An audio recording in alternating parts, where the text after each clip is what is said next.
अस्सलाम वालेकुम। इल्मी सिटी के साथ मैं हूं आपकी होस्ट मैमूना नसीम। जैसा कि आप लोग सब जानते हैं, इल्मी सिटी रोज़ कोई ना कोई ऐसा सेशन लेकर आता है जो कि बहुत इन्फॉर्मेटिव होता है। आज का जो सेशन है वो स्पेशली यूथ के लिए बहुत ज़्यादा इन्फॉर्मेटिव है। मैं चाहूँगी कि आप लोग सब प्लीज़ व्यू करें और हमसे क्वेश्चंस पूछें as much as you can. हमारा जो टॉपिक है वो है, how can we move youth towards positive activity. हम नौजवानों को मस्बत ज़िंदगी की तरफ कैसे ला सकते हैं। इस टॉपिक पर बात करने के लिए हमारे पास जो गेस्ट मौजूद हैं वो किसी भी तारुफ के मोहताज नहीं, अली आसिफ साहब हैं। आप ग्लोबल सोशल एक्टिविस्ट हैं, ट्रेनर हैं, director media at Kafka welfare organisation हैं। अस्सलाम वालेकुम सर। वालेकुम सलाम। मैमुना कैसी हैं आप? जी बिल्कुल ठीक है, अल्लाह का शुक्र अल्हम्दुलिल्लाह। सर आप कैसे हैं? जी अल्लाह का शुक्र है, ठीक हूँ। सर हम लोग स्टार्ट करते हैं। मैं सबसे पहले चाहूँगी कि आप बताएं कि पॉजिटिव यूथ से क्या मुराद है और कौन होती है, कैसी होती है। जी बिल्कुल, देखें जिस तरह हम सब जानते हैं कि पाकिस्तान की टोटल पॉपुलेशन जो है उसमें 60% से ज़्यादा जो है वो यंगस्टर्स हैं। जी पॉजिटिव यूथ से मुराद ये है कि ये जितनी भी हमारी यूथ है ना, इसका हर लेवल पे कंट्रीब्यूट करना हमारे मुल्क की तरक्की के लिए बहुत ज़रूरी है। बिल्कुल ग्रास रूट लेवल से स्टार्ट करके सोसाइटी कम्युनिटी लेवल से स्टेट लेवल तक जितने भी हमारे एस्पेक्ट्स हैं, सब में अगर यूथ प्रॉपर कंट्रीब्यूट करे तो पाकिस्तान इस टाइम जितनी भी मुश्किलात फेस कर रहा है उनसे बहुत आसानी से निकल सकता है। खास तौर पर हमारा इस टाइम सबसे बड़ा मसला इकोनॉमिकल क्राइसिस का है। तो बिल्कुल। हमारी यूथ अगर इसमें कंट्रीब्यूट करना स्टार्ट कर दे तो मेरा ख्याल है कि यूथ का जो पॉजिटिव बिहेवियर है वो स्टेट को एक डेवलप कंट्री की तरफ बहुत तेजी के साथ लेके जा सकता है। और जैसे आज दुनिया में सबसे ज्यादा जो ट्रेंड है वो ये है कि जॉब्स को छोड़ के यंगस्टर्स अपने स्टार्टअप स्टार्ट कर रहे हैं। तो हमारी यूथ अभी इस चीज की तरफ बहुत ज्यादा नहीं आ रही है। शायद इसका एक बहुत बड़ा रीजन है कि हमारी यूथ के अंदर इस टाइप एक नेगेटिविटी या एक स्ट्रेस बहुत ज्यादा है। तो अगर बिल्कुल यूथ इस तरफ आके पॉजिटिव बिहेवियर को अप्रोच करती है और अपने आप को खुद आगे लाने की कोशिश करती है तो स्टेट लेवल पे इसका पाकिस्तान को बहुत फायदा होगा। Sir, what are the reasons कि हम लोग जो है वो जनरेशन जो है वो हम नेगेटिविटी की तरफ ज़्यादा आ गए हैं। देखिए कहीं ना कहीं इसका स्टार्ट जो है ना वो बहुत बेसिक लेवल से होता है। हम जब स्कूल में पढ़ने के लिए जाते हैं अपनी अर्ली एज में तो वहां हमें ये सिखाया जाता है कि टीचर जो बोर्ड पे लिख रहा है वो ही ठीक है, आप उसको जी फॉलो करेंगे तो आपको नंबर मिलेंगे और नंबर मिलेंगे तो आप कामयाब हैं। आप बिल्कुल। खुद क्या सोचते हैं, खुद क्या चाहते हैं, उससे आपको बहुत अर्ली लेवल पे ही रोक दिया जाता है। जब तक बच्चा खुद अपने आप को एक्सप्लोर नहीं करेगा उसका टैलेंट कभी भी खुल के सामने नहीं आ सकता। अब बहुत बड़ा रीजन क्या है इस टाइम यूथ का नेगेटिविटी की तरफ जाने का? स्कूल और कॉलेज के अंदर उनको जो सिखाया जाता है बिल्कुल चार किताबों के अंदर रखा जाता है। जब वो बाहर की दुनिया में आते हैं तो जमीन आसमान का फर्क है। बाहर तो वो चीजें बिल्कुल भी इम्प्लीमेंट नहीं हो रही हैं जो उनको सिखाई जाती हैं। वो चीजें फिर बिल्कुल यूथ के लिए हैंडल करना बहुत मुश्किल हो जाता है। सर, जिस तरह आपने कहा कि बचपन से ही जो है वो चीज़ें बच्चों के दिमाग में जो है वो फिक्स कर देते हैं। फिक्स करने की क्या रीज़न है? इट्स दिस कि सोसाइटी का प्रेशर है कि हमारी सोसाइटी ने कहा है जी इस तरह जो है वो चीज़ें फिक्स कर दो, या कि बस एक हमने एक चीज़ उठा ली है कि हमने बच्चे को जो है वो एक ट्रेन एक ही साइड पे लेकर चलना है। उसको हम सोचने ही नहीं देते, हम उसकी सलाहियत ही सोचने की जो है वो ले लेते हैं उससे। देखिए इसका सबसे बड़ा रीजन जो है ना वो पेरेंट्स और बच्चों के दरमियान गैप है। पेरेंट्स जो जी हैं वो अपनी सोच बच्चों के ऊपर इम्प्लीमेंट करने की कोशिश करते हैं जिसमें बिल्कुल। कहीं ना कहीं वो बच्चे की मर्जी को निगलेक्ट कर जाते हैं। अब होता क्या है कि बच्चा भी अपने आप को खुल के पेरेंट्स के सामने नहीं ला पाता है। अरस्तू ने कहा था कि मेरी नज़र में सबसे कामयाब वालिदैन वो हैं जिनका बच्चा गलती करने के बाद आके उनको बता सके कि मेरे से ये गलती हो गई है। पेरेंट्स बच्चों को बिल्कुल अपनी मर्जी के मुताबिक चलाने की कोशिश करते हैं और वो नॉर्म्स उनके दिमाग में सेट कर देते हैं जो सोसाइटी में चल रहे हैं। हर बच्चा उनके अंदर सेट नहीं बैठ सकता। हर बच्चे का ये टैलेंट नहीं है कि वो अच्छे मार्क्स लेके तो एक इंजीनियर या डॉक्टर ही बन जाएगा। तो वो सारे बच्चे जो जिनके स्किल्स डिफरेंट है, जिनकी सोच डिफरेंट है, वो कहीं ना कहीं बचपन से ही जो है ना एंजाइटी और एक घुटन का शिकार होने लग जाते हैं जिससे उनका कॉन्फिडेंस अंदर ही दब के रह जाता है। बिल्कुल सर। तो सर इस सिचुएशन को ओवरकम किस तरह करें? जिस तरह अगर मैं हूँ, तो मैं अगर इस सिचुएशन में हूँ, तो मैं इस सिचुएशन को किस तरह ओवरकम करूँ? पेरेंट्स के तो हम ऑब्वियसली अगेंस्ट नहीं जा सकते, हम सोसाइटी के अगेंस्ट भी नहीं जा सकते। तो अपनी थिंकिंग को किस तरह पॉजिटिव लेकर आएँ? देखिए थिंकिंग को पॉजिटिव करने के लिए ना सबसे पहले इंसान का खुद को एक्सप्लोर करना बहुत ज़रूरी है। इस चीज़ की तरफ हमारी यूथ बिल्कुल नहीं आ रही है आजकल। देखें, आपकी जो अपनी ज़ात है ना, अपने जो मसले हैं, आपको वो क्लियर होने चाहिए। आजकल मैं जो नौजवानों में देखता हूँ, वो सब एक-दूसरे से बैठ के पूछ रहे होते हैं, "यार, मैं ये चीज़ फ़ेस कर रहा हूँ, मुझे कुछ समझ नहीं आ रही है।" उसे खुद को क्लियर नहीं है कि मेरा मसला है क्या। जब तक प्रॉब्लम आइडेंटिफ़िकेशन 100% क्लैरिटी से नहीं आएगी ना सामने, तब तक आप उसको सॉल्व ही नहीं कर पाएँगे। कभी आप एक तरफ जाएँगे, कभी दूसरी तरफ जाएँगे। तो सबसे पहले तो ये समझें कि आपका मसला क्या है। जब आपको क्लैरिटी हो जाएगी कि मैं ये मसला फ़ेस कर रहा हूँ, आप वो पढ़ रहे हैं जो आप नहीं पढ़ना चाहते हैं, या आपको कुछ साइकोलॉजिकल मसले हैं, या आप कुछ इस तरह का, जैसे हमारी सोसाइटी में ये नॉर्म्स भी बहुत ज़्यादा बच्चों को परेशान करते हैं, किसी के मार्क्स अच्छे नहीं है तो वो इससे डिप्रेशन में आ जाता है। इसके अलावा फिजिकल अपीयरेंस पे बच्चों को बहुत ज़्यादा जो है वो टीज़ किया जाता है, किसी का अगर रंग गोरा नहीं है या किसी की हाइट छोटी है, तो इन चीज़ों से बच्चे का कॉन्फिडेंस जो है ना अंदर ही अंदर दबना शुरू हो जाता है। अब चीज़ ये है कि बच्चे को एक्सेप्ट करना पड़ेगा कि मैं सोसाइटी से मैं कंट्रीब्यूट कर सकता हूँ, मेरी अपनी एक ज़ात है, मेरी अपनी एक पहचान है। जब वो अपनी प्रॉब्लम्स को फेस करेगा ना, अपने गिल्ट खत्म करेगा, सबसे इम्पोर्टेंट चीज़ जो है अपने आप को ग्रूम करने के लिए जो ज़रूरी है ना, वो अपने खौफ का सामना करना है। बचपन से कहीं न कहीं हमारे दिमाग में ये डाल दिया जाता है कि अगर तुम गलती करोगे तो तुम्हारी खैर नहीं है। ना पेरेंट्स गलती से डराते हैं, गलती माफ़ करने को तैयार है, ना टीचर।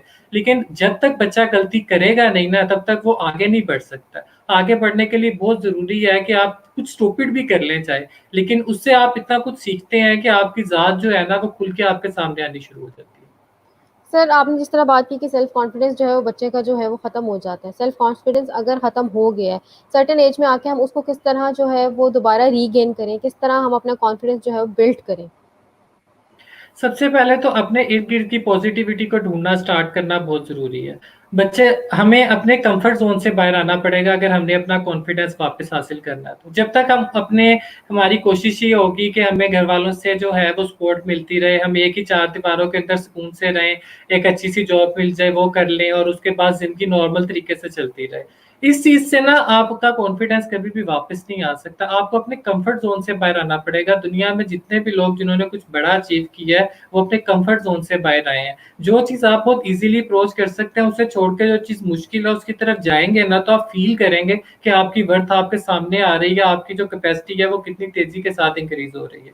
तो सबसे पहले अपने फ़ियर्स को साइड पे रखिए ना और अपने इस कम्फर्ट ज़ोन से बाहर आना पड़ेगा और ये चीज़ हर बच्चे के लिए बहुत ज़रूरी है, ख़ास तौर पर उस एज में जिसमें वो बड़ा होके तो स्कूल लाइफ़ से कॉलेज लाइफ़ की तरफ आ रहा होता है और इसके बाद उसने आगे प्रोफ़ेशनल लाइफ़ में जाना है। तो उसे ये समझना होगा कि आसानी से कुछ भी हासिल नहीं होता। सर, कंफर्ट ज़ोन तो हमने ठीक है बना लिया। इसमें कंफर्ट ज़ोन में याद है कि हम लोग बहुत ओवरथिंकिंग स्टार्ट कर देते हैं, ठीक है? अब हम उस ओवरथिंकिंग को जो है वो यूजुअली जो होती है वो नेगेटिविटी की तरफ होती है, वो पॉजिटिव ओवरथिंकिंग नहीं होती है। हाँ, अगर हमने एक काम कर लिया तो हम लोग वो काम दोबारा नहीं करेंगे। तो आप इसको किस तरह कहेंगे कि इस सिचुएशन को भी हम किस तरह ओवरकम करें? किस तरह हम ओवरथिंकिंग को अगर हम कर भी रहे हैं तो उसको हम पॉजिटिव वे में लेकर आएँ? किस तरह हम उस चीज़ को जो है वो अच्छा समझें, अच्छा कंसिडर करें? देखिए, ओवरथिंकिंग जो है ना, ये समहाउ एंग्ज़ायटी का एक एस्पेक्ट है। इसको ओके, कंट्रोल करने के लिए आपको बात करनी पड़ेगी। और जब तक आप देखें अगर कोई बच्चा अपना ये मसला लेके साइकोलॉजिस्ट के पास जाता है ना, तो उनकी सबसे पहले थेरेपी होती है, वो कहते हैं आप जो सोच रहे हैं, आप वो लिखना स्टार्ट कर दें। जब आप 2-3 ठीक पेजेज़ पे है। वो सब लिख लेंगे, उसके बाद 3-4 दिन तक आप वो सोचें, आपके दिमाग में दोबारा नहीं आएँगी। तो आपको न अगर ओवरथिंकिंग कंट्रोल करनी है, तो इसके लिए आपको आपके पास टीचर्स हैं, आपके पास अच्छे फ्रेंड्स हैं, आपको उनसे बात करनी पड़ेगी। बात करके ही जो है ना ये ओवरथिंकिंग कंट्रोल की जा सकती है और इसका जो एक और बहुत अच्छा हल है वो ये है कि खुद को बिज़ी करें। आजकल हमारे पास यूट्यूब, सोशल मीडिया अवेलेबल है, इसके ऊपर हर चीज़ के सीखने के ट्यूटोरियल्स मौजूद हैं। जो टाइम आप सोचने में निकाल रहे हैं उसे आप कुछ सीखने में निकालें। जितना आप बिज़ी रहेंगे, वो कहते हैं खाली दिमाग शैतान का घर है। तो जी, जितना जी। आप सोचेंगे फ़ायदा नहीं है, सिर्फ़ मज़ीद स्ट्रेस होगा, उस टाइम को कुछ करने में निकालें, फिर आप देखें कि आपका वो ओवरथिंकिंग भी कम हो जाएगी, इसके अलावा आप कुछ सीख भी पाएँगे। सर, आपने जिस तरह कहा कि सोशल मीडिया वगैरह हम लोग जो यूज़ करते हैं, लेकिन इसका एक पॉइंट ये भी तो होता है कि हम लोग जो है वो कंपैरिज़न बिल्ड कर लेते हैं आपस में। अगर किसी ने कोई चीज़ अच्छी लगा ली, हमारे फ्रेंड ने लगा ली, हमारे बीच में जो है वो एक कंपैरिज़न स्टार्ट हो जाएगा, हम लोग उसको करना चाहेंगे। अगर हमारे पे वो चीज़ नहीं होगी तो नेगेटिविटी जो है वो ऑटोमैटिकली डेवलप हो जाती है। उसके पेरेंट्स इस तरह के हैं, मेरे इस तरह के क्यों नहीं हैं, इस तरह करते क्यों नहीं हैं? तो हम उसको किस तरह जो है वो पॉज़िटिव वे में लेकर चलें? देखिए, सोशल मीडिया को लोग क्रिटिसाइज़ करते हैं, लेकिन सोशल मीडिया के ऊपर पॉज़िटिव मटीरियल भी बहुत ज़्यादा है। बहुत सारे इस तरह के पेजेज़ हैं, ग्रुप्स हैं, जहाँ पे लोग बहुत अच्छी-अच्छी चीज़ें शेयर कर रहे हैं, बहुत अच्छी डिस्कशंस हो रही हैं, बहुत ज़्यादा मोटिवेशनल स्पीकर्स हैं जो free of cost social media पे जो है वो ग्रूमिंग लेक्चर्स दे रहे हैं। डेली लोग अच्छी-अच्छी चीज़ें पोस्ट करते हैं। तो सबसे पहले तो सोशल मीडिया पे हमें खुद पॉजिटिविटी को सर्च करना पड़ेगा। सोशल मीडिया के तमाम नेगेटिव मटीरियल से खुद को दूर करें, उन लोगों से इंटरैक्ट करें जिन लोगों से बात करके या जिन लोगों की पोस्ट देख के आपको अच्छा महसूस होता है, आप अपने आप को मोटिवेट फ़ील करते हैं। जब आप खुद को दूर कर लेंगे ना उन चीज़ों से, तो फिर वो खुद ब खुद सोचे आपकी तरफ नहीं आएँगी। लोग सोशल मीडिया के ऊपर पॉजिटिविटी अप्रोच करने के बजाय ख़ास तौर पर जो यंगस्टर्स हैं, वो ज़्यादा आजकल ट्रेंड चला हुआ है कि अपने ख़्यालात का इज़हार लोग बहुत ज़्यादा करना शुरू हो गए हैं, जिसकी बिल्कुल इतनी सही। ज़रूरत नहीं है। तो बेहतर ये है कि जो अच्छी चीज़ें हैं हम उनकी तरफ जाएँ और मैं इस टाइम देख रहा हूँ कि मोटिवेशनल स्पीकर्स बहुत अच्छा कंट्रीब्यूट कर रहे हैं सोशल मीडिया पे। इवन साइकोलॉजिस्ट हैं जिन्होंने free of cost therapy start की हुई है। बहुत सारी organisation free lectures, free counsellings provide कर रहे हैं। तो ये सारी चीज़ें हैं जिनके ऊपर यूथ को फोकस करना चाहिए। सोशल मीडिया आपके पास है, अब आपने उसका सही यूज़ करना है या गलत यूज़ करना है, ये तो आपके ऊपर है ना। ये तो अब आपको खुद को इनिशिएटिव लेना पड़ेगा कि आपने खुद को पॉजिटिविटी की तरफ लेके जाना है।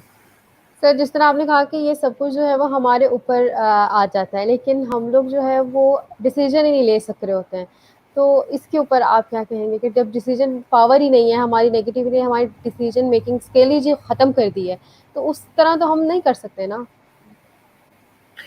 देखिए, अगर आपको ऐसे लग रहा है ना कि आपके लिए फ़ैसला करना बहुत मुश्किल है, तो इसके लिए सबसे बेसिक स्टेप ये है कि आप स्टार्ट कोई 1-2 फ़ैसले करें और उनके साथ खड़े होने की कोशिश करें। चाहे वो फ़ैसले गलत हैं, चाहे वो करने के बाद आपको बहुत ज़्यादा क्रिटिसिज़्म फ़ेस करना पड़ता है। जब आप अपने कुछ फ़ैसलों के साथ खड़े होने की कैपेसिटी बिल्ड कर लेंगे ना, फिर आप देखेंगे कि आपकी डिसीज़न मेकिंग खुद ब खुद अच्छी होती जाएगी।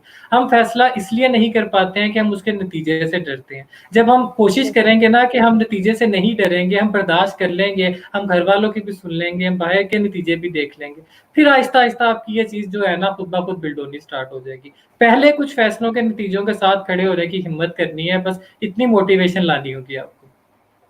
Right sir. Sir, moral reasoning जो है वो भी एक सोसाइटी का पार्ट है। It is very important. किस तरह हम लोग बच्चे के अंदर शुरू से ही एक पॉज़िटिविटी को जो है वो फ़िक्स करें, किस तरह उसको जो है हम लेकर ही इस तरह चलें कि बच्चा जो है वो स्टार्टअप से ही पॉज़िटिव इंसान हो, ना कि हम उसको प्रेशराइज़ कर के नेगेटिव इंसान बना दें। अच्छा, देखिए इसमें 2 चीज़ें हैं। मेरा मानना ये है कि इंसान की 2 तरह की तरबियत होती है। एक वो जो उसके पेरेंट्स करते हैं उसकी अर्ली लाइफ़ में, और दूसरी वो जो इंसान खुद करता है जब वो अपनी एडल्ट एज में आ रहा होता है। ठीक है। सबसे पहले तो पेरेंट्स की ज़िम्मेदारी ये है कि वो बच्चे को बचपन से थोड़ी-सी स्पेस देके उससे बात करें। अब बच्चे के ऊपर जितना फ़ोकस रखेंगे ना कि वो क्या सोच रहा है, वो क्या चाह रहा है, जब आप उसके साथ बैठ के बात करेंगे, बच्चा अपने आप को एक्सप्रेस करेगा, तो बहुत ईज़ी है बच्चे को पॉज़िटिव करना और उसे अच्छी मोरालिटीज़ की तरफ लेकर आना। हमारे यहाँ ये देखा जाता है कि घरों के अंदर ही कुछ इस तरह की प्रॉब्लम्स हैं, जिससे बच्चा बचपन से ही जो है वो उल्टी-सीधी चीज़ें सीखता रहता है। बहुत सारे घरों में यहाँ आज भी ये मसला है कि बेटे को ज़्यादा प्रेफ़रेंस दी जाएगी, बेटी को नहीं दी जाएगी। तो वो चीज़ें बाहर जाके जब सोसाइटी में इम्प्लीमेंट करते हैं बच्चे, तो फिर ज़ाहिर है ये अच्छी चीज़ नहीं, उसका आउटकम अच्छा नहीं निकलता है। तो पहले तो पेरेंट्स की ज़िम्मेदारी ये है कि बच्चे के साथ खुल के बात करें, हर चीज़ बच्चा उनके सामने रख सके, इतनी स्पेस बच्चे को दें। सेकेंडली, बच्चे की खुद भी ये ज़िम्मेदारी है कि जो उसने अपने पेरेंट्स से सीखा है, टीचर से सीखा है, जब वो 18-20 साल का हो रहा है, तो वो खुद ये फ़ोकस करे कि मेरी ज़िम्मेदारी है कि क्योंकि मैं ज़्यादा बाहर सोसाइटी में निकलना स्टार्ट कर रहा हूँ, तो मेरी ज़िम्मेदारी है कि मैंने तमाम एथिक्स और मोरालिटीज़ को अपने अंदर डेवलप करना है। ठीक है, बाहर बहुत सारे लोग जो हैं बहुत सारी गलत कंपनीज़ होती हैं, लेकिन अगर आप खुद अपने आप को कर लेंगे ना इतना स्ट्रॉन्ग कि हाँ, भई मैंने जो है वो अपनी बेसिक लाइन की एथिक्स से हटना नहीं है, तो फिर आपको ये प्रॉब्लम्स फेस नहीं करनी पड़ेंगी। तो पेरेंट्स की तरबियत करना भी बहुत ज़रूरी है और फिर वही तरबियत बच्चे की खुद को करना भी बहुत ज़रूरी है। सर, पेरेंट्स अब किस तरह चेंज करें? हमारे पास एक कमेंट भी इस तरह का आया है कि पेरेंट्स अगर ऐसा सोचने लग जाएँ तो क्या ही बात है। तो पेरेंट्स अब किस तरह इस तरह की सिचुएशन को आएँ कि अब तो चलो ठीक है, एक नेगेटिव उन्होंने एक बच्चा जो है वो हो गया, पैदा हो गया, सब कुछ हो गया। तो अब उसको बच्चे को किस तरह वो सपोर्ट करें? क्योंकि ये एक सर्टेन एज होती है, इसमें बहुत ज़्यादा ज़रूरत होती है। देखिए, सबसे पहले तो जिन लोगों ने ये चीज़ फेस कर ली है ना, वो तो ये ओथ उठाएँ कि वो आगे से अपने बच्चों के साथ ऐसे नहीं करेंगे।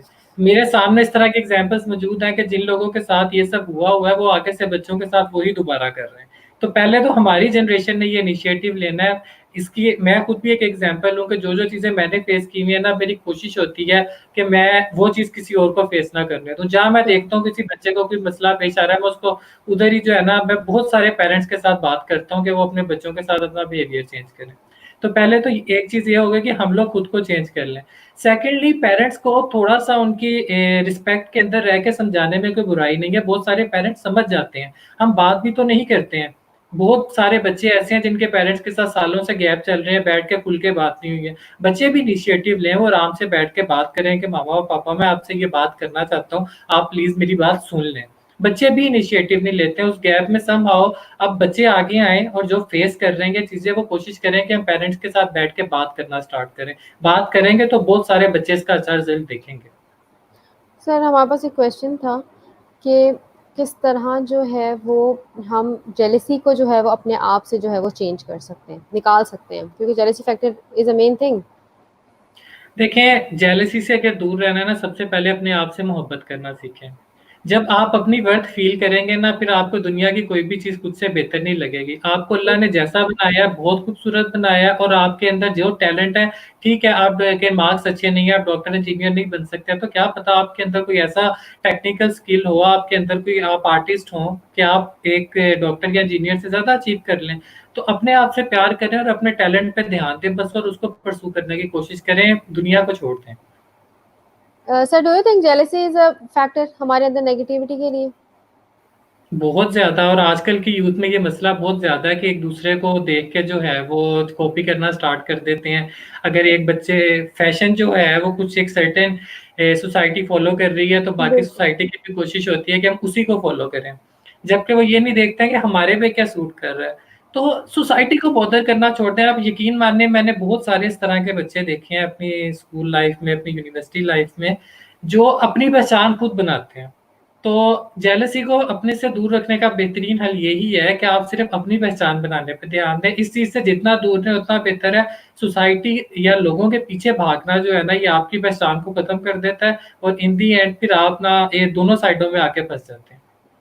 सर हमारे पास क्वेश्चन है, how can we change our parents thinking? Same question as I asked you before. देखिए, उनसे बात करना स्टार्ट कर दें, वो माइंड नहीं करेंगे। ये ज़रूरी नहीं है कि अगर आपने अपने फादर से कोई चीज़ डिस्कस कर ली, अपनी कोई इश्यू, या आप उनके बिहेवियर पे उनसे बात करना चाह रहे हैं, ज़रूरी नहीं है कि हर पेरेंट्स आपसे जो है वो आगे से बहुत इस चीज़ को बुरा समझे। आप बात तो करें। जो भी लोग ये क्वेश्चंस पूछ रहे हैं, एक दफ़ा मेरी रिक्वेस्ट है कि कमिंग वीक में ट्राई कर लें और उसके बाद बताएँ कि 90% लोगों का मैं गारंटी से कहता हूँ कि अच्छा रिज़ल्ट निकलेगा, पेरेंट्स समझेंगे उनकी बात को। सर अगर हम इस सिचुएशन को सपोज कर लें कि पेरेंट्स जो है वो नहीं सुन रहे हैं, नहीं करें, तब उस सिचुएशन में क्या किया जाए? देखिए, अगर पेरेंट्स नहीं समझ रहे हैं ना, तो इस चीज़ को फिर अपने सर पे सवार करने की ज़रूरत नहीं है कि हाँ जी, ये तो मसला हल ही नहीं हो सकता, अब मैं क्या करूँ? बहुत सारी प्रॉब्लम्स, अगर आप कहीं जॉब कर रहे हैं, वहाँ पे आपको बॉस अच्छा नहीं मिलता, तो आप जॉब छोड़ के तो नहीं भाग जाते हैं ना, आप उस बिल्कुल। माहौल के अंदर एडजस्ट करना स्टार्ट करते हैं। पेरेंट्स के उस बिहेवियर के साथ उसको एडजस्ट करके अपने आप को बेहतर करने पे ध्यान दें। जब आप अपने आप को आगे लाने की कोशिश करेंगे, तो इस तरह की चीज़ों के साथ आपको ज़िंदगी के हर स्टेप पे चढ़ना है। ये नहीं हो सकता है कि घर में अगर पेरेंट्स आपको अच्छे मिल गए, तो आपको बाहर भी सब अच्छा मिलेगा। बिल्कुल। प्रॉब्लम्स से आपके साथ हर स्टेप पे चलना है लाइफ की, तो बेहतर यही है कि उस चीज़ को सर पे सवार ना करें। आपकी ज़िंदगी में बहुत सारे मसले हैं, लेकिन खुशियाँ उन मसलों से ख़त्म नहीं हो जाती हैं। सर क्वेश्चन है, सर डर की वजह से कोई पेरेंट्स से किसी प्रॉब्लम पे बात नहीं करता, इसका क्या? खौफ एक दे जो डेवलप हो गया वो। देखें, खौफ जो है ना, ये सिर्फ यही है, खौफ नहीं है। खौफ ज़िंदगी के हर कदम पे आपको पीछे करने की कोशिश करेंगे। आपको उस खौफ को खुद ख़त्म करना है। आपको वो चीज़ 1000 दफ़ा रोके, 1001वीं दफ़ा भी कोशिश करें कि मैंने बात करनी है अपने पेरेंट्स से, कितनी दफ़ा वो डर आपको रोकेगा? जब आप 1000 दफ़ा कोशिश करने को तैयार होंगे ना, तो डर भी हार जाएगा। अपने आप के डर से यहाँ ही लड़ लो तो बेहतर है। आगे पेरेंट्स के सामने फिर आसान है। बाहर की दुनिया जो है ना, उधर डर बहुत बड़े-बड़े हैं। अगर आप इधर ही हिम्मत नहीं कर पाओगे, तो बाहर इस दुनिया से कैसे जीतोगे? बाहर इतना कॉम्पिटिशन है, एक छोटे से रिसोर्स के लिए हज़ारों लोग लगे हुए हैं। आपने वहाँ पे जाके अपनी पहचान बनानी है, तो अगर आप अब डर पे काबू नहीं पा सकते हैं ना, तो फिर मैं देख रहा हूँ कि आजकल जो यूथ है, उसमें मेरा कुछ इस तरह का काम रहता है कि बच्चों के साथ इंटरैक्शन यंगस्टर्स के बहुत ज़्यादा है। तो अगर मैं इसको ओवरऑल रेट करूँ, तो हर दूसरा बच्चा जो है ना, इस टाइम वो डिप्रेशन का शिकार है। रीजन सेम है, पेरेंट्स से बात नहीं कर सक रहे हैं, सोसाइटी में बात नहीं कर सक रहे हैं, कंपैरिजन वगैरह। जी, यही रीज़न्स हैं। सबसे पहले बहुत सारे बच्चों का रीज़न यही है कि पेरेंट्स उनकी सुनने के बजाय अपनी मर्ज़ी इम्प्लीमेंट करने की कोशिश करते हैं और वो फिर आगे चल के क्लैरिटी नहीं होती है उन्हें कि मैंने करना क्या है। आप बिल्कुल। देख लें बहुत सारे बच्चे जॉब्स के पीछे भाग रहे हैं बहुत अच्छी-अच्छी डिग्रीज़ लेके लेकिन उनको नहीं मिल रही है। आजकल टेक्निकल स्किल्स का दौर ज़्यादा है। एमबीए वाले लोग जो हैं वो भी टेक्निकल स्किल वाले बंदे के अंडर काम कर रहे हैं। तो ये चीज़ें भी ये पेरेंट्स बॉदर नहीं कर रहे हैं, वो कहते हैं बस बच्चा यूनिवर्सिटी से डिग्री ले ले। डिग्री लेने के बाद बाहर जो हालात है और फिर उसके बाद बच्चा जिस डिप्रेशन का शिकार हो जाता है, ये प्रॉब्लम जो है ये बहुत तेज़ी से बढ़ी क्योंकि एम्प्लॉयमेंट अपॉर्च्युनिटीज़ पाकिस्तान में इस वक़्त तो ना होने के बराबर है। Right sir. सर क्वेश्चन है, how to deal with the people who disrespect you, ignore you? देखें, ये बात भी समहाउ जेलसी से रिलेटेड ही है। अगर कोई बंदा आपको इग्नोर करता है ना, तो ये कोई फ़ील करने वाली बात नहीं है। इसका सिंपल सा सॉल्यूशन है कि आप भी उस इंसान को इग्नोर कर दें। आप क्यों फ़ील करते हैं? आपकी वर्थ इतनी ज़्यादा है, अगर कोई इंसान आपसे बात नहीं करना चाह रहा है, तो उसकी इम्पोर्टेंस इतनी नहीं होनी चाहिए कि आप इस चीज़ को फ़ील करके दिल पे लगाएँ। अपनी वर्थ इतनी फ़ील करें कि कोई भी इंसान जो है ना, वो आपकी सेल्फ रिस्पेक्ट या आपकी ज़ात से बड़ा आपको नज़र ना आए। सिर्फ देखें बहुत बाहर अच्छे लोग मौजूद हैं। हमारा मसला क्या होता है कि हम उन दोस्तों के पीछे भागते हैं जिनसे हमें सपोर्ट नहीं मिलती है। अपने दोस्त वो बनाएँ जो आपको ये कह सकें कि यार तुम प्रॉब्लम फेस कर रहे हो, मैं तुम्हारे साथ हूँ, सब ठीक हो जाएगा। आप जब भी बुरा फ़ील कर रहे हो, आपका दोस्त आपको मोटिवेट करे, उन लोगों में खुद को रखें, फिर ये सारे प्रॉब्लम्स आपको फेस नहीं करने पड़ेंगे। अच्छा 10 दोस्तों के बजाय 1 दोस्त हो, लेकिन वो आपका मोरली सपोर्ट करता हो, आपको समझता हो, तो ये बहुत बेहतर है। सर आपने कहा कि दोस्तों को जो है वो बहुत ज़्यादा एक ऐसा इंसान होना चाहिए आपका दोस्त, और क्या कहते हैं उसके साथ हम लोग जो है वो बैठे उठे वो हमें पॉजिटिविटी की तरफ लेकर आए, क्योंकि हम लोग जो है वो यूजुअली अपने दोस्त और अपने सोशल सर्कल की वजह से पहचाने जाते हैं और लोग हमें जज भी इसी बेसिस पे करते हैं। किस तरह हमें पता चले कि ये इंसान जो है वो पॉजिटिव इंसान है, हमने इसके साथ बैठना है, हमने इसके साथ मशवरा करना है, हमने इससे बात करनी है? क्योंकि हम सिलेक्शन ऑफ फ्रेंड्स में भी बहुत गलतियां कर जाते होते हैं। देखिए, हर इंसान को मेरा ये मानना है कि अपनी ऑब्ज़र्वेशन पे काम करने की बहुत ज़रूरत है। हम राइट। थोड़ा-सा इंसानों को ऑब्ज़र्व करना स्टार्ट करें ना, तो उनकी बॉडी लैंग्वेज से हमें बहुत सारे जेस्चर्स ऐसे मिल रहे होते हैं, जो बता देते हैं कि ये इंसान हमारे लिए सही है कि नहीं। मैं ये नहीं कहूँगा इंसान सही है या गलत, इम्पोर्टेंट ये है कि वो हमारे लिए सही है कि नहीं। आप उसके साथ थोड़ा-सा टाइम स्पेंड करेंगे ना, तो उसमें बहुत सारी चीज़ें वो आपको जेस्चर जैसे देगा, जो आपको बता देंगे कि आपकी मेंटल कंपैटिबिलिटी है या नहीं।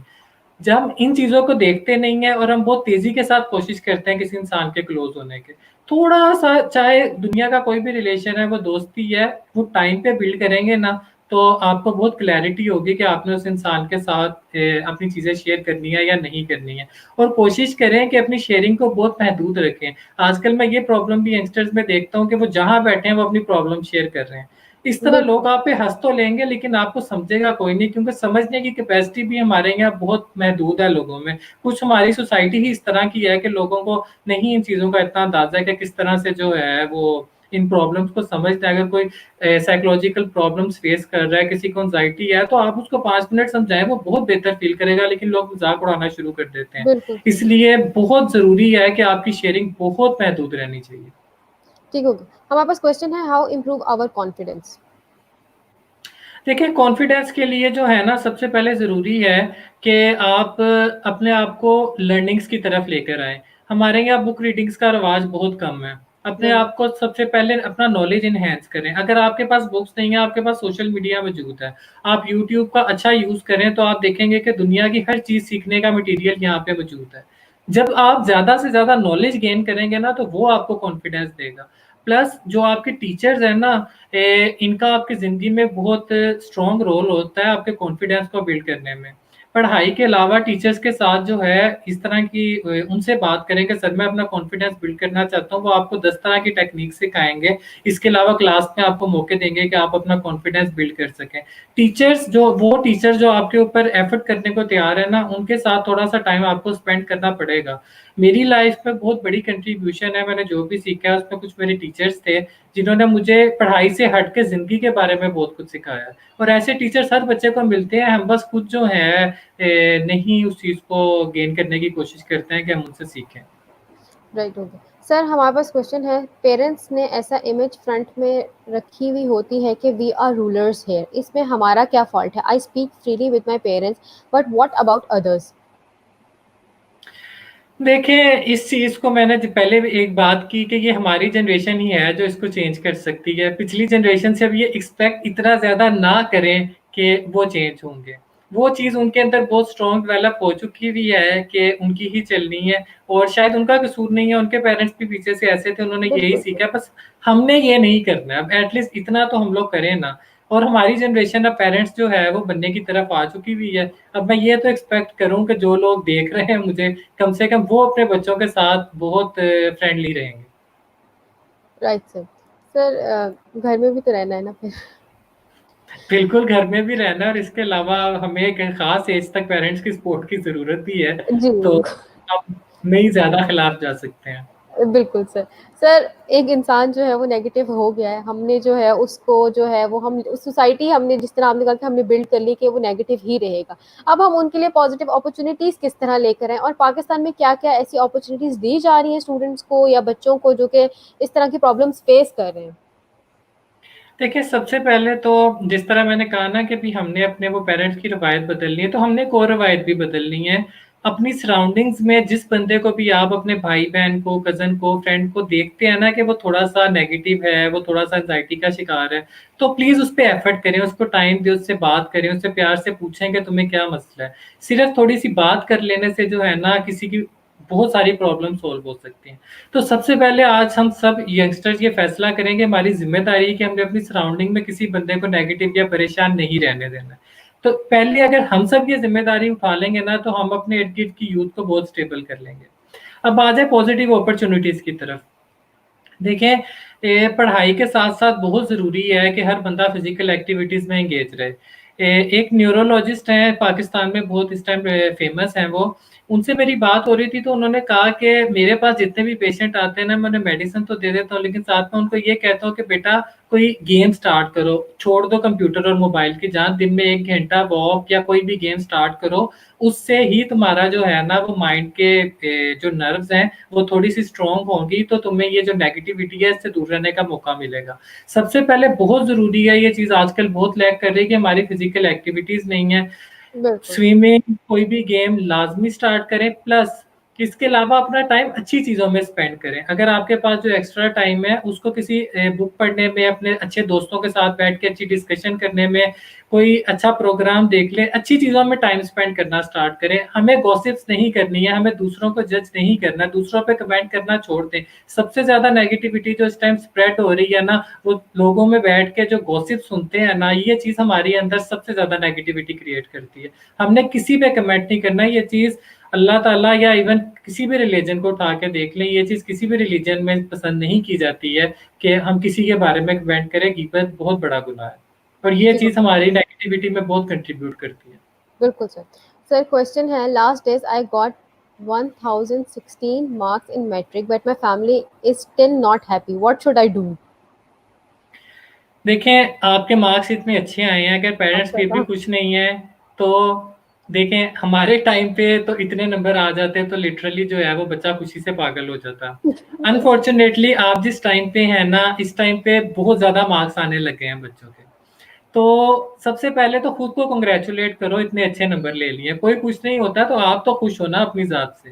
प्लस पेरेंट्स जो है ना, उनको खुश करना इतना आसान काम नहीं है, ठीक है? सब कुछ पेरेंट्स हमारी सोसाइटी में प्रॉब्लम्स इतनी है, वो फेस कर कर के वैसे ही उनका मिज़ाज थोड़ा ऐसे हो जाता है कि वो एक्सप्रेस नहीं कर पाते। ज़रूरी नहीं है वो अंदर से खुश ना हो सकता है वो अंदर से बहुत खुश हो, लेकिन वो एक्सप्रेस ना कर पाते हों। तो कोई बात नहीं, ख़ैर है, उन्होंने जितना भी आपको कांग्रेचुलेट कर दिया या अगर क्रिटिसाइज़ भी कर दिया, दिल पे लेने की ज़रूरत नहीं है। बस समझो कि पेरेंट्स ने आपको इतना काबिल बनाया कि आपने इतने नंबर ले लिए हैं, तो कोई बात नहीं, उनको थोड़ा-सा साथ लेके चलो, खुद को उनके बिहेवियर का आदी कर लो, और माशाल्लाह इतने अच्छे नंबर लिए हैं, तो अब खुद को उतना ग्रूम भी करो कि आगे ज़िंदगी में कुछ अच्छा अचीव कर पाओ। सिर्फ़ किताबों का कीड़ा बन के नहीं रहना है, बाहर की ज़िंदगी इससे बहुत डिफरेंट है। Right sir. एक पॉइंट है कि जिस तरह यूरोप वगैरह में देखा जाता है पेरेंट्स जो है वो 18 की एज से ही बच्चे को जो है वो इंडिपेंडेंट कर देते हैं कि आपने इस तरह करना है। तो आपको लगता है कि हमारी यूथ को भी इस तरह की किसी चीज़ की ज़रूरत है कि आप लोग जो है इंडिपेंडेंट हो, सीखो, फिर आप लोगों के अंदर एक पॉजिटिविटी आएगी, आप लोग को अपनी चीज़ों के बारे में पता चलेगा, क्योंकि majority of us don't know हमने क्या करना है, किस तरह कमाना है, किस तरह घर चलाना है, कुछ भी नहीं। देखिए, इस चीज़ की यहाँ ज़रूरत तो बहुत है, लेकिन अब अगेन वही मसला आ जाता है कि अगर एक बच्चे को हम कहें 18 साल के बाद कि भई तुमने खुद कमाना है और खुद खाना है। बाहर तो बहुत ईज़िली बच्चे होटल में वेटर का काम भी कर लेते हैं, बिल्कुल थोड़ा-सा सर। कुक का काम भी कर लेते हैं। यहाँ ये बहुत बड़ा मसला है। मैंने कुछ दोस्त देखे हैं जिन्होंने अगर साथ अपनी पॉकेट मनी के लिए अर्न करना स्टार्ट किया है, तो उन पे बाकी लोग हँसना शुरू हो जाते हैं। तो ये थोड़ी-सी चीज़ ऐसी है कि अगर आप ये इनिशिएटिव लेते हैं ना, तो फिर आपको थोड़ा स्ट्रॉन्ग रहना पड़ेगा। बाकी पेरेंट्स अगर बच्चों को इंडिपेंडेंट करना चाह रहे हैं तो उन्हें फिर चाहिए कि थोड़ा सोसाइटी से के हिसाब से इस चीज़ को इम्प्लीमेंट करें। डायरेक्ट ये नहीं कि आप बच्चे को बाहर निकाल दें, क्योंकि अभी हमारी सोसाइटी को डेवलप होने में बहुत टाइम लगेगा इस तरफ। लेकिन बेहतर है कि आप बच्चे को कोई अच्छी जॉब फाइंड करने में हेल्प करें 3-4 घंटे की। आजकल ऑनलाइन काम बहुत अच्छे मिल रहे हैं। बहुत सारे बिल्कुल। बच्चों को मैं जानता हूँ जो ऑनलाइन अर्न कर रहे हैं। तो पेरेंट थोड़ा-सा बच्चे को बैक करके बाहर निकालें। ये नहीं कि बिल्कुल आप एकदम से बच्चे को कहें कि जा बेटा कमा के खा। तो थोड़ा-सा वो काम नहीं करना। ठीक है।